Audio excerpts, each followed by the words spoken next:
Hey guys, hope everyone's okay. I'm going to try and do something slightly different today. It's quite windy and it looks like it's going to absolutely chuck it down. If you have a look behind me, it looks really miserable. But I'm going to try and do a split S. I can kind of do one in the air, but when it comes to objects and going through them, I'm not good at all. So basically what you're doing is, as you're flying, you'll go over the object, and as you do, you'll pitch forward and hopefully go through whatever you're going through and not hit anything.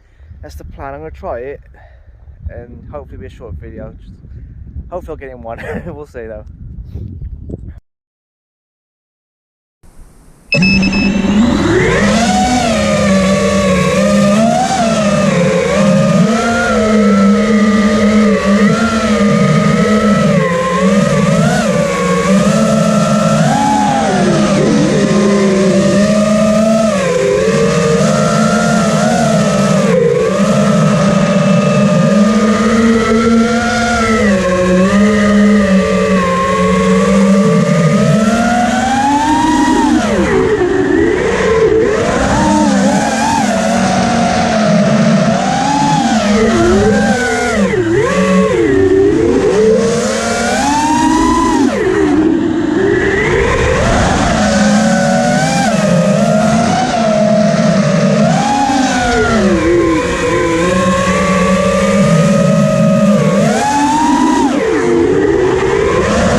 I'm on to batch pack 2.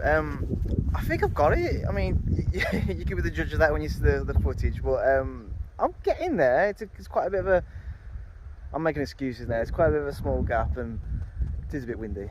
That's just excuses, but practice makes perfect, and I can't believe it. I keep saying it, but this drone is so smooth, and compared to the DJI one, it's so smooth and it's so predictable. Like, you can maneuver it exactly where you want, where as a DJI sometimes you have to think slightly a bit far forward because it's quite a heavier drone. Also with the GoPro you definitely feel the difference in where I flew without the GoPro, and with it it's definitely a bit nose heavy. But yeah, it's great. I'm on my last batch pack, so I'm going to try and get a bit better at that split S. But yeah, hopefully it's not going to rain. As you can see, beautiful. But yeah, we'll see next one.